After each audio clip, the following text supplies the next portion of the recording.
That's right, guys. We're back, Bid Squad, with a green day. That's right. We're going up. And we're going to look at, will this continue? What was the reason for this pump we've had? And why this bull run is already off to a better start than the one that we had in 2017. We're also going to be taking a look at 100,000 new miners coming online. We're going to be taking a look at Andrew Yang and a super PAC that's going to be accepting Bitcoin via Lightning Network donations. And we're also going to be taking a look at the ledgerx news from last week and how that is actually cleared up today. We got some clarity. So, okay, guys, and don't forget, if you missed our weekend news video from Saturday, I'll put the link above. You can check that out here. Okay, guys, so let's move on and check out the markets here. You can see Bitcoin coming in at $11,759 on CoinMarketCap.com, $11,746 on Coin360. So you see the market cap coming at $300 and almost $10 billion. Bitcoin dominance continuing to climb at 67.8%, up another 0.2% just in the last couple of hours. So we look over at Coin360, dark green box means we're having a good day, not just a good day, a great day. See Litecoin also having a great day. Litecoin having a great day.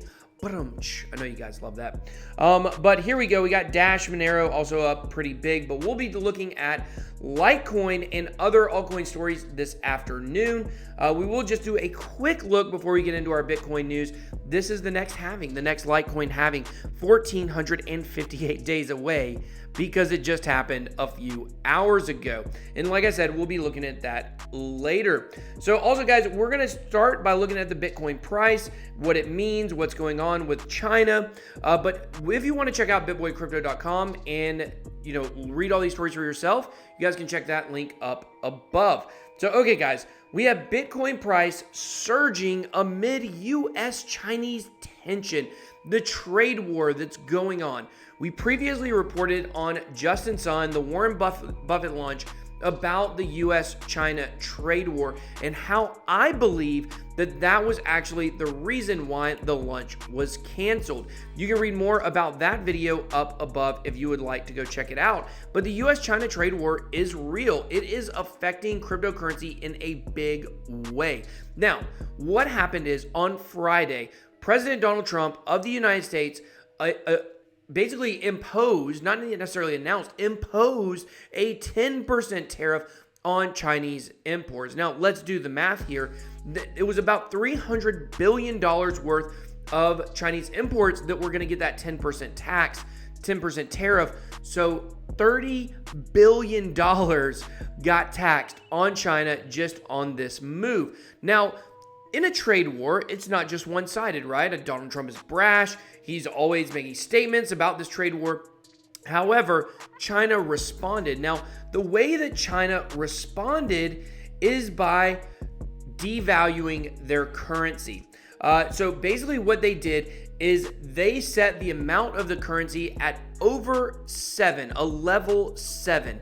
Now, I believe that means that basically, I'm not an economist, but I believe that means that's 7 yuan, Chinese yuan for every dollar, where it was lower in the 6s. Now, this is the first time that the level 7 has been breached since the 2008 global recession, global financial crisis. So this is pretty big news, guys.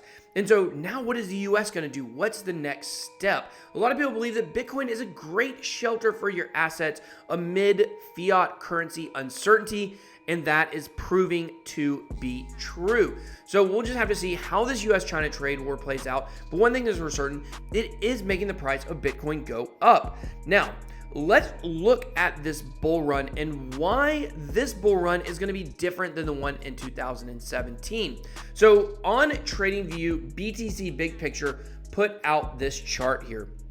And this is basically comparing all of the bull runs, all of the price history, all of the action that we've seen, draw some trend lines here and things like that. But if we were to go and we were to look at the beginning of the 2017 bull run, really 2016 to 2017, we all call it the 2017 bull run, you will see it started out, if this here, this red candle is your capitulation channel or candle, you see it took a long time for the price to really start rising up.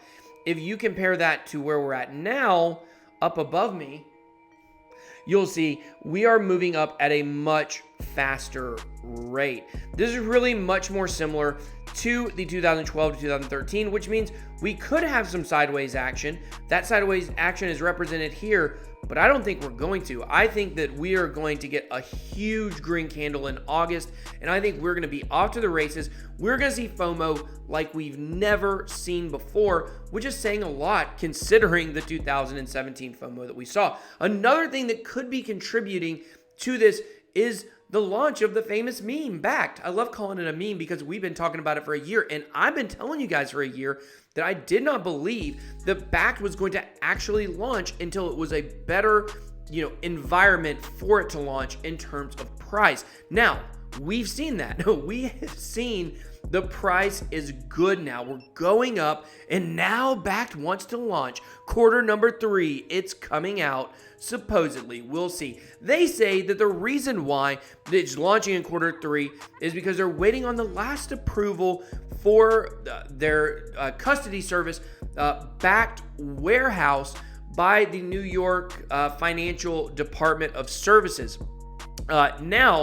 Or Department of Financial Services. So we'll just have to see what happens there if they get the approval, but I think it's just an excuse. I think they're hand in hand, basically with, all the regulatory bodies just waiting for the perfect time. And I believe now that we will get the launch in quarter 3. I will be shocked if we do not. So let's move on and look at this story. We got $200 million in new Bitcoin miners showing Bitcoin interest is back. So 100,000 or more new ASIC miners have now came online in the last 2 weeks. Now, we talked over the weekend about how the Bitcoin hash rate went to an all-time high. Now, we're looking at 100,000 new miners coming online. Now, when we're talking about hash rate being at all-time high, we're talking about transactions being at all-time high, we're talking about interest being back. We're looking for the price to get back to an all-time high as well. So let me know. I'm going to drop a poll. Let me know what quarter you think that Bitcoin is going to hit a new price all-time high. Quarter 3, quarter 4, or quarter 1 of 2020, or you don't think it's ever going to, which, why are you watching my channel? Go ahead and go back to your no corner, friends. But anyways, guys, this Bitcoin mining story is absolutely huge. It really is crazy to think that $200 million of new money have been pumped into the Bitcoin mining industry, which means companies like Bitmain and others are doing a good job. Now, something to think about when we're looking at China really having a huge impact with this trade war is about 50% of all the Bitcoin mining is being done through China. So I don't know if this war gets really intense. Could maybe China, the state, start seizing some of those miners and trying to use that to, I don't know, maybe take over the Bitcoin network? Just something to think about, guys. I don't know if it's true. I don't know if it's not. What do you think? Let me know in the comments down below. Now, speaking of comments, also, if you want to enter our $1,000 crypto giveaway, you pick the crypto, $1,000 worth of crypto and prizes, drop a comment below. You got to be a subscriber. You got to also smash the like button. So let's move on over talking about ledgerx clearing up CFTC fiasco and threatens lawsuit. Now, if you want to read all of these stories, make sure you go to bitboycrypto.com. So here we go. Basically what happened is last week, ledgerx said they were putting out the first physically backed Bitcoin's futures contracts. That's a mouthful. And then the CFTC came out and said that wasn't true. Well, now we figured out what happened. The CFTC has 180 days to approve or reject an application. The 180 days was up. ledgerx took the non-rejection. They were not rejected as approval. Then the CFTC came out and said, no. You have to get an affirmative approval before you are actually approved. A lack of a rejection does not equal an approval. Well, the ledgerx CEO came out and said that he was going to possibly sue the CFTC for anti-competitive behavior, breach of duty, going against the regs, etc. Now, I wonder if playing into this is the rumor, kind of the buzz, that CME, who put out the first futures contracts, non-physically backed, that maybe they actually in a lot of ways, pull the strings at the CFTC. There's kind of a conspiracy theory, but if that was the case, then maybe ledgerx won't get approved at all. But here's the thing, guys.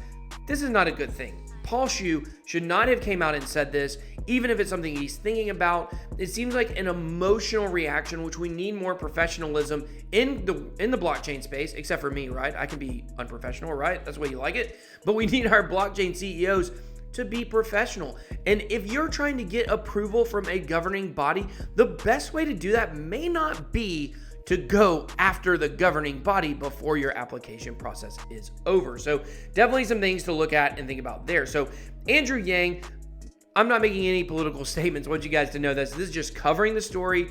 I'm not trying to be pro or negative Andrew Yang. The whole point is he has a PAC now, a super PAC that is going to be the first to use the Lightning Network. It's also going to be the first to support one candidate. We've seen other candidates accept cryptocurrency for donations in the past, but this will be the first super PAC that's supporting one candidate for president. So OpenNode is going to be the processor here, and I thought this was really cool. This is from the CEO, Afnan Rahman, or Raman. The first time I read that, I didn't catch the ramen joke there.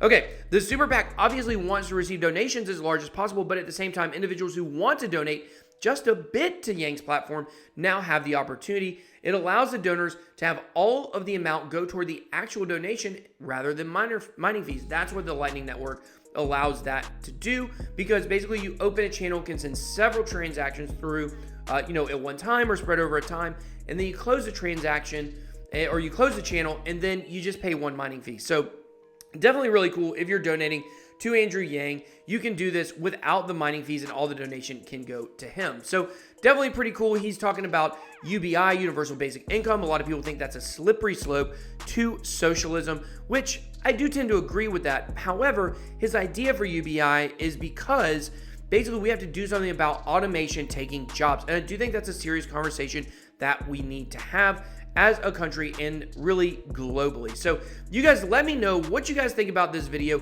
Do you think Bitcoin is going to go to the moon? Is it going to go to the moon? Do you think it's going to go to the moon? Do you think we're going to go back down? Do you think we've seen our last 4-digit Bitcoin? Or do you think we're going to go back under 10,000 again? Let me know what you think in the comments. Don't forget to smash the like button. BitBoy out.